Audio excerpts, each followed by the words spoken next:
Let's talk about how to negotiate with startup investors. In the early days, typically you're going to be assessing, should you raise capital? And if so, how much and from who? And during this kind of whole conversation, ultimately, there's going to be a negotiation. There's going to be you trying to talk to them, trying to get them excited, and ultimately trying to negotiate and set terms, set the raise, set the valuation, whatever it might be. I want to give you some tools, some thoughts, some references, some things that'll help make the whole process a whole lot easier. First, negotiation starts before the deal. This is not something where you walk up to the table and it's just, let's go for it. You're bringing everything you've done up to that point to the deal. And the more work you do, the better position you're going to be. The idea is the race is on Tuesday. You can't change on Tuesday if you've trained the last year. But if you have trained the last year, that race is going to go a lot differently than if you've trained 2 days before. So part of this is getting ahead of it, starting to plan. If we want to raise money, we shouldn't be thinking, we need to raise money this month. I hate to tell you, unless you know that person well enough, like really, really well, that they're going to Venmo you the money effectively, you're probably not getting that money in the first month. We have to plan ahead. We have to think weeks, months, sometimes a year plus in advance, depending on how much money you're raising and what narrative you need to tell in order to get that money. So the first thing I want you to think about is planning. Investors at any level, no matter who they are, rich, the richest investors and the poorest investors and everybody in between, they want to see proof and they want to see momentum. And these are distinct. Proof is that it works, right? That your sales work, that your onboarding works, that your retention works, that your product works, that your team works, that just things are working and functional and there's validity behind the business as a whole. That's really necessary. And it's one of those, the more you can show that you're performing and crushing it across many, many areas, the more confident they're going to be. The second part is momentum. Momentum is most directly connected with the famous startup phrase FOMO, fear of missing out. Investors want to see that you're moving, that not only are you doing stuff today, but you were doing stuff yesterday, the week before, the month before, the quarter before, and you've got stuff coming up a week from now, a month from now, a quarter from now. You have activations you're working on, sales you're working on, other investors you're speaking with. Remember, nobody wants to go to a party where it's just you and one other person. That's not exactly a party, right? They want to feel that there's a community. Now, sometimes there are unique investors where they go, I want to be the only one in the round because I believe in you so much and blah, blah, blah. You get to that case, by all means, but notice they're probably believing you a lot because they either know you really well or that proof is really strong. And that proof is so strong that they're like, hey, they're moving, they're grooving. I want to be a part of this and I don't want anybody else to come and get in on my deal. Notice by adding both, this allows you to play to kind of the broadest net of investors, no matter what they care about. Your leverage, if I had to break it down simply, comes from 3 areas. One is traction. This is the revenue you've made, the signups to your landing page, the pilots that you're running or the betas that you're testing, and the letters of intent that you have signed. Anything and everything that shows proof people want it. That is what traction is all about. If you make 100 million in sales, I know your customer wants it. If you have 1,000 LOIs signed from big businesses, I know your customer wants it. You want to do everything you can to validate that there's real demand for this solution in the market, because the more there's demand, the more likely I believe there's a real reason to provide a solution. Remember, you can solve problems that nobody cares about all day long, but solving a problem that people really want you to solve, that's where the money is. Validation. Validation is pretty simple. Customer feedback and at a certain level, partnerships. The purest kind of essence of validation is customer feedback. It's, do the people who are using it, the strangers, right? They're not your friends and family customers. Do these customers, do they like your product? Do they love your product? Are they using your product? If these things are true, That's great validation. Again, we're looking at it from every angle that we can. Partnerships is material, not because it speaks perfectly to the product, but if you have serious partnerships with serious people, people that already have respect or validity in the community or in the, industry at large, that you're going to be able to borrow some of their goodwill. You're going to be able to kind of lean on all the presence that they have, and that's going to allow you to go a little bit further. That being said, it's kind of hard to get big, important, well-known brand name partnerships if you're a really early stage startup. It doesn't mean you shouldn't try if it's appropriate, because it can add a lot to your business, especially if you're trying to raise capital. But if I had to pick between more partnerships and more customer feedback, I wouldn't even flicker a second to think about ignoring partnerships completely. I would put it 6 feet in the dirt for having 10 more, positive feedbacks from customers, because I can always get new partnerships and bigger and better partnerships if I have really strong customers. You could have 1,000 partnerships and no customers, but if you have 1,000 or 10,000 or 20,000 customers, I bet you're going to have some partnerships. I bet people are going to pursue you to partner with you. Momentum. Momentum is as much about narrative as it is about action. It's, do you have a clear plan that you've been executing on and are continue to execute on and will continue to execute on? A solid deck. This is more representative of a pitch, right? Are you able to explain the narrative of your movement well? If you tell me that your product's amazing, but you really haven't done anything for the last 2 months, and I ask you what's upcoming, and the first thing you tell me is 6 months away, I have questions. I have concerns. I want to make sure that you're really trying to move this thing forward.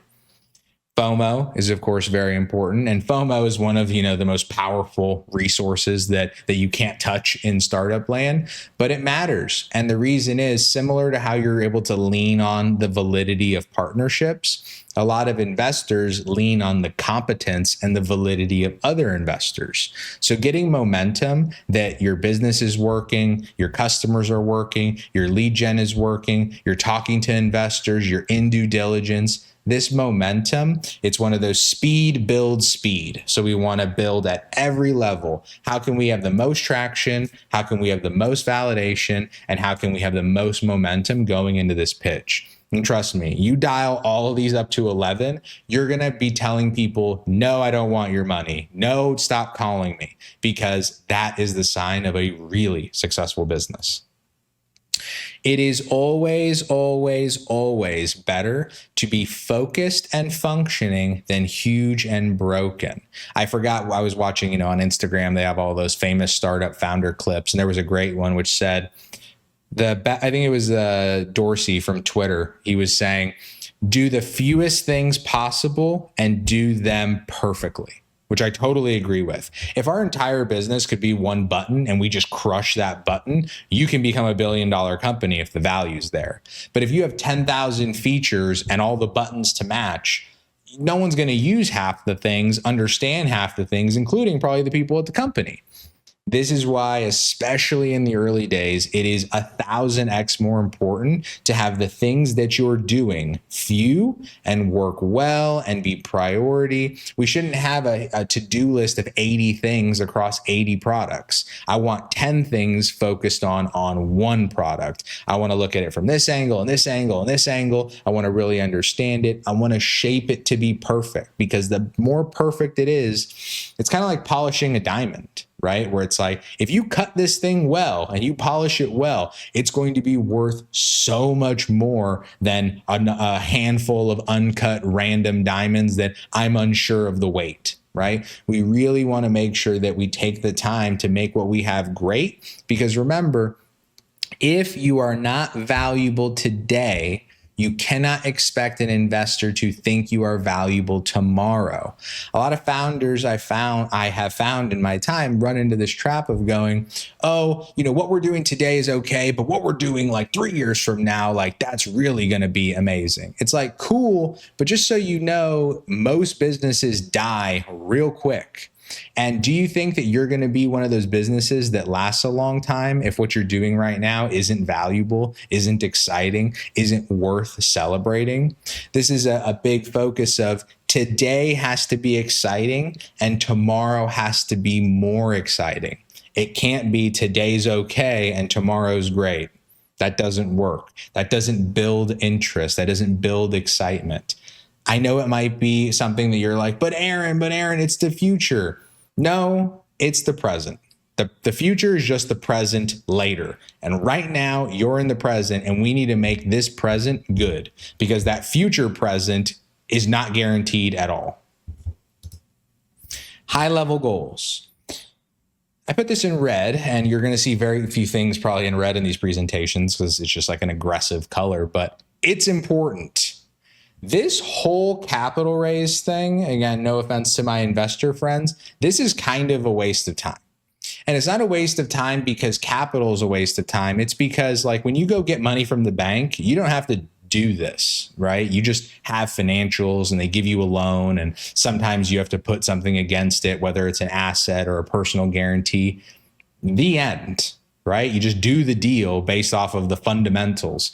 But when you're talking to an investor, it could be that you had they really like, the cut of your jib and then you smoked weed with them and now all of a sudden they write you $100,000 check. Those things really happen. Other times it's, oh, I got a $500,000 check. How? Oh, well, my dad's buddy. It's like, there it is. It's like, fine. I love a bit of nepotism and some money being spread amongst the family.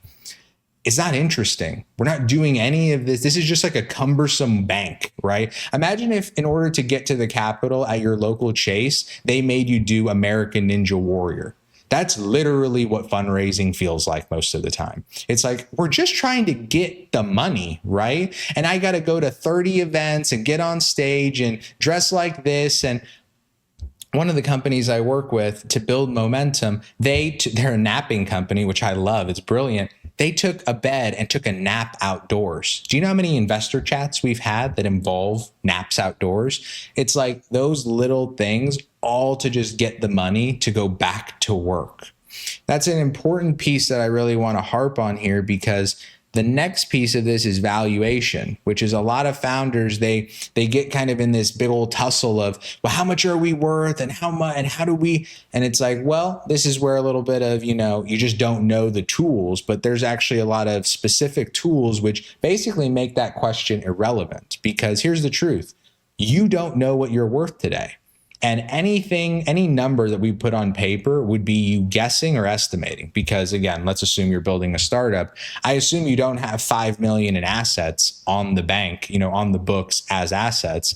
I assume that you have some software, you have some customers, you have a GitHub repository that looks like a nightmare. I don't know exactly how to quantify these things. Oh, and you have a lead list of 5,000 customers that will absolutely convert. And then it ends up being 500 of them. It's like, this isn't about evaluation. This isn't about the amount of capital you raise. This is just about getting enough money at a fair deal so you can get back to work. The whole reason we're here in the first place. My advice, keep it simple, stupid. 10 to 25% per round. Because I'm going to assume that you're not raising A, B, C, D, E, F, G rounds, right? Let's just assume you're raising a friends and family / pre-seed. You can count them as the same. Maybe you raise a seed round. Maybe after that you raise a Series A. But if you need desperately money after Series A, it probably means that you're really trying to invest in growth and really trying to do a lot. And that has slightly different, needs and purposes.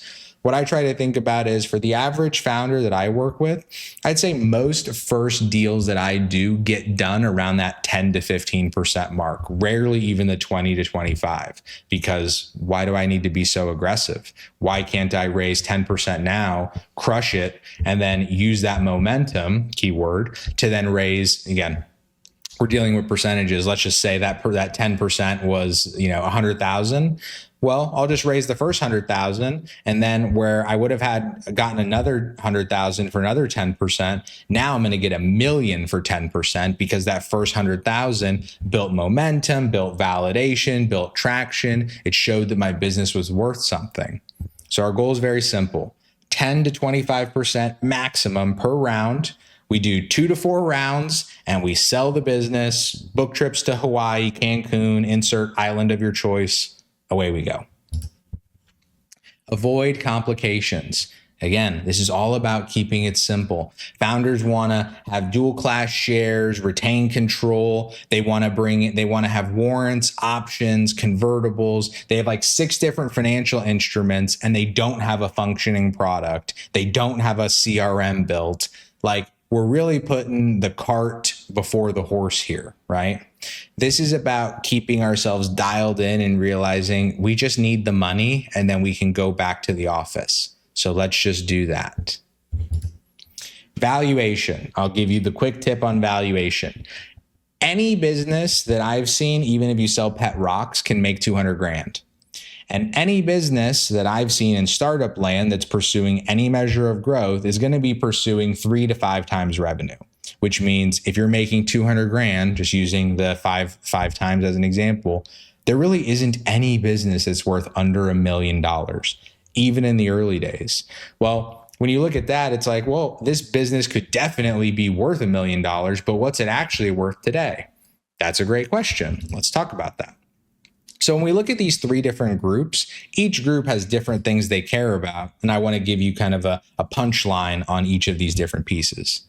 Friends and family, they're betting on you. Remember, in the early days of the business, there really isn't a business. Like, there's a company that exists legally in the state of Delaware, but the business itself fundamentally is built off of all the actions that you and the other team members you have take. So when you're selling and negotiating yourself in the early days, the business is critical, but your actions, your motivations, your goals for the business, those are more critical. We talked about this, keeping the structure simple and fair. Typically, you're going to use a safe, and a safe is provided by Y Combinator. I encourage you to give that a Google. Convertibles also work. They're effectively the same thing. A convertible just feels slightly more like debt because there's interest associated. I'm going to do videos on both of those later to kind of explain them all, but for the sake of simplicity, do not go out there and try and pin a valuation down. The reason that people use these agreements are because they allow you to push the valuation conversation to later when you have revenue, when you have customers, when you have numbers that actually make sense to have a fair valuation conversation on. But if you're pre-revenue or you're very early revenue, I would not use anything but a safe or a convertible, because if I use anything else, then I'm just pinning myself to a valuation. Over communicate risk. You have to remember, these investors, they're writing emotional checks, right? Which means if they get gun shy, the money's gone. If they feel nervous about your business, they're going to be texting you every 2 seconds. So this is one where you not only want to over communicate risk for the sake of, your uncle who invests in real estate 90% of the time, and he wants to, give you a go with your startup thing. You want to make sure that he understands there's risk associated. It's going to be a couple years before there's payoff, if there's payoff. And this isn't sell yourself out of the deal, but it's about understanding that if the people are investing in you at the earliest days, and there's a lot of risk to this, and they're new to investment, which most friends and family are, you want to make sure that just everybody that's a party to this is comfortable being a party to this and can actually go through the process with as much comfort as you can have giving a startup founder money.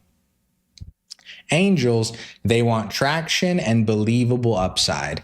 Every angel would love if you become a $1 billion company. 90% of them know that you're not going to, right? Because even if you were going to be a $1 billion company, you're going to sell it at 500 million because you're going to, because in order to get a $1 billion company, you have to say no to a $750 million offer.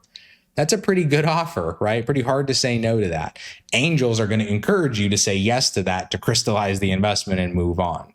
So pitching them $1 billion doesn't sell them as much as you'd think. Pitching them the valuation increases that you want to hit over time. Oh, this year we'd like to be at 10 million. This year we want to be at 30. And this is based off of our revenue and our churn rate and our retention. Like, we have good reasons to back up these valuations based off of our industry and what's in the market. Angels care about ownership and follow-on dilution because they know they're coming in early. And when you come in early, you do get the best deal, right? The company's worth $1 million or 10 million or whatever. And later it's going to be worth $1 billion. But if you own 10% day one and there's 20 more investors coming in along the way, you're getting chopped and chopped and chopped and chopped. And now that 10% is 4% or 3%. Now, mind you, 3% of a $1 billion company, you're not doing too bad. But you could understand why investors want to understand, is this a business that's going to raise a ton of capital? Is this a business that has really good cash flow cycle and they can afford to fund themselves? Is this a business that can use debt later? Because remember, we don't care if the cash is from equity or the cash is from debt. We just care if we have access to the cash and we can afford it.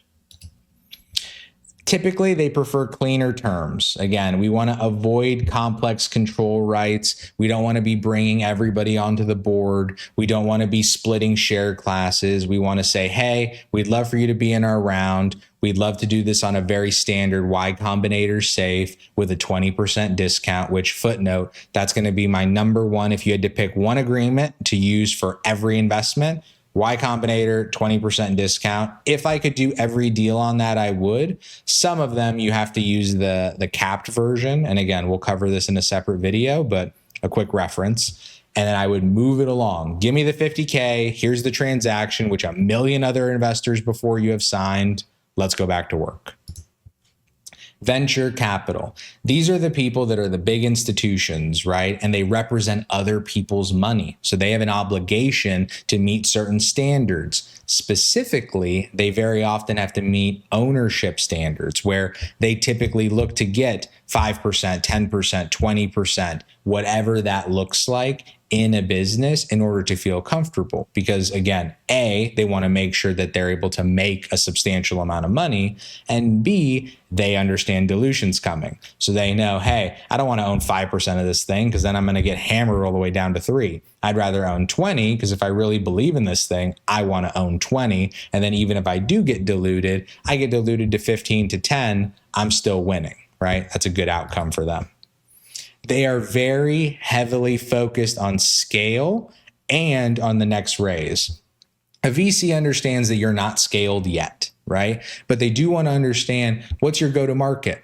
How are you activating and improving your sales? How are you developing your brand? The performance side where you're running ads, the brand side where you're attending conferences and building, this brand value online. How are your business development relationships? How's usage of your product? How are we making sure that this goes up and to the right? We do not want to assume sales will come because they have come. We want to plan for scale because the work that you do to get the 100,000th customer is different than the work that you do to get the 1,000th.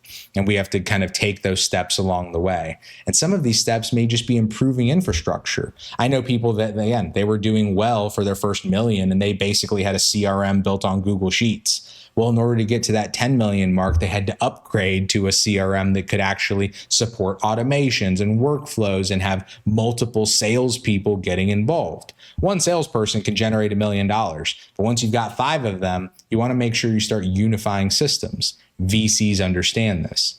The other thing that they understand is that likely there's going to be a next raise, and they know that you're going to, as a raise is a sales pitch, which means you're going to have to go into that pitch and go, hey, here's what we've done. Here's where we're going next, right? One VC knows you're going to talk to the next VC. It's like, okay, is their story good? What are they going to do ahead of their next story? If I was the next VC that would invest in Series A, would I invest in this one? Why or why not?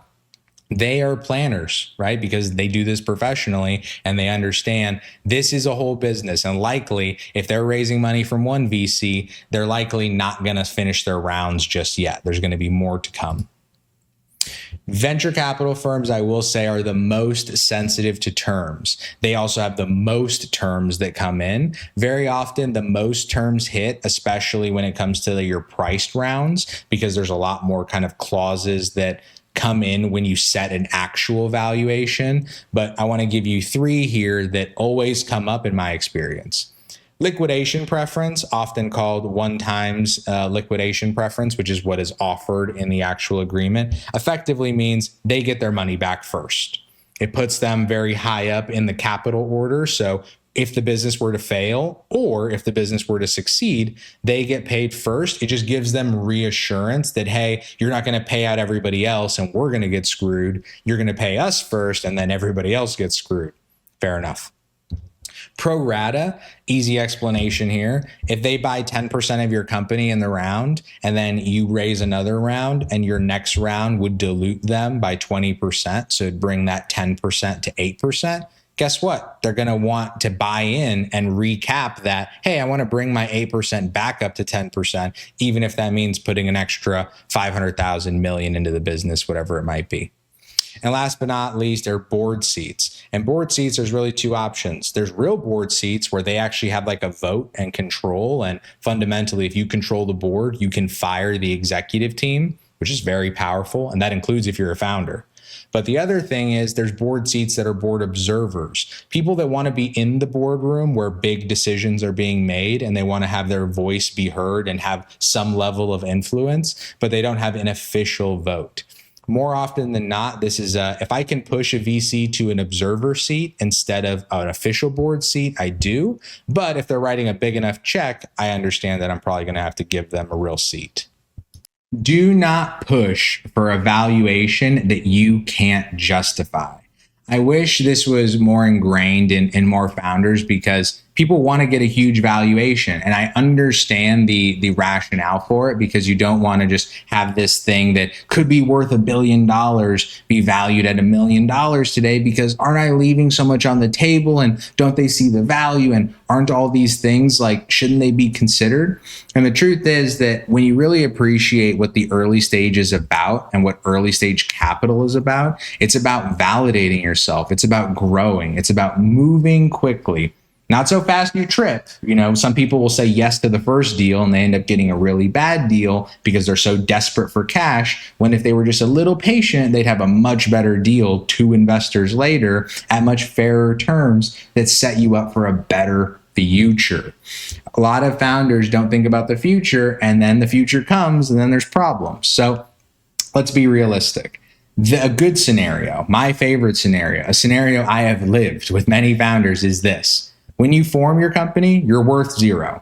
Fair enough. No product. The team's not proven, blah, blah, blah. You're setting up your company. There really isn't a valuation. Fine.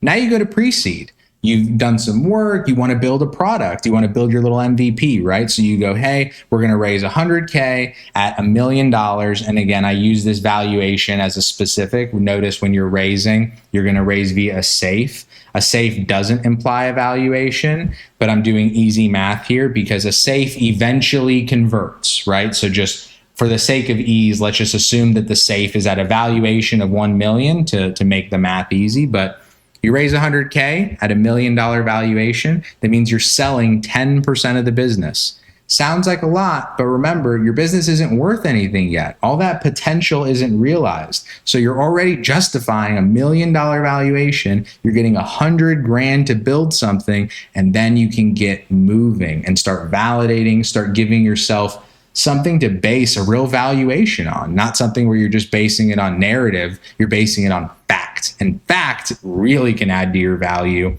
Narrative, some investors can get sold on narrative, but in today's market, less can.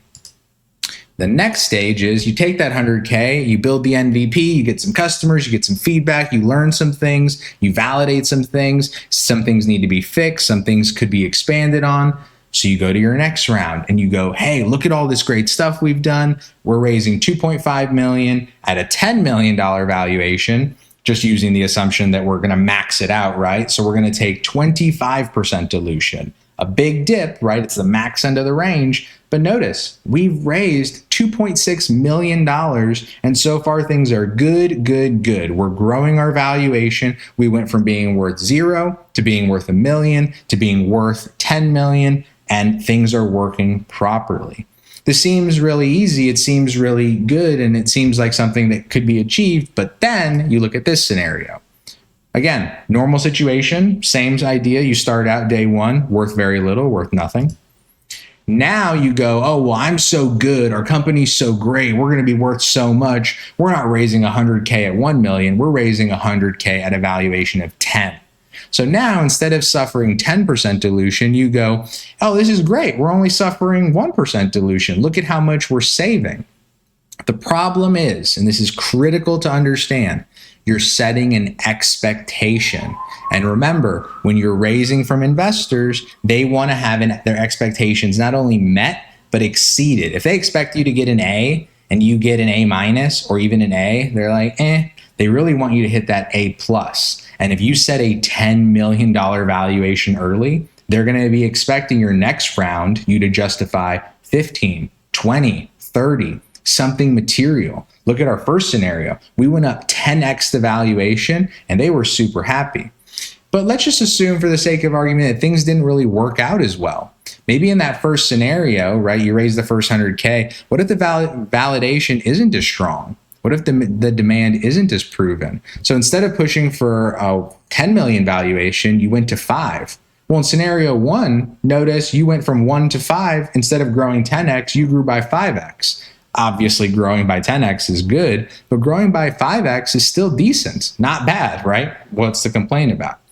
But if you didn't perform that well and you valued yourself at 10 million and now you really can't justify it, now you still need that same money and potentially even more because now you have to pay for some mistakes. And now your valuation is lower. It's not that same 10 million because you can't justify it. And in fact, because investors are disappointed and they want to really, grind you into the dirt, they lower your valuation. This is a so-called down round. Most startups don't recover from this because, as you can imagine, who wants to invest in a company that's valuation's decreasing? How much belief could you have in a company whose valuation is decreasing? I mean, they needed 2.5 million. Now they had to give away the company to get that money. The investors are pissed because everyone's getting diluted from the first round. You're pissed because now your company's disappearing before your very eyes. And you still ended up with the same amount of money raised. Like, how frustrating to be the same amount of money in the bank, but have a totally different perception of your business, not only you, but the investors, your team. It's important. And it's a big reason why I do not emphasize going crazy with valuation, because we're not concerned with valuation. We're concerned with not selling 50% of the company day one. But if we can sell these chips of 10%, 15%, 20%, use that to prove value, use that to build momentum, it becomes easy to justify an increase in valuation. And notice, even if things don't go perfectly well, we're giving ourselves room to breathe where, hey, maybe we can't push 10x, but we can push 5, and we don't put ourselves and the company at risk. So overall, when you're thinking about investors, when you're thinking about how to negotiate, keep it simple, lean on the facts, understand that at the earliest stages, they're investing in you, but as your business evolves, they're going to need to see that your business can fundamentally stand on its own.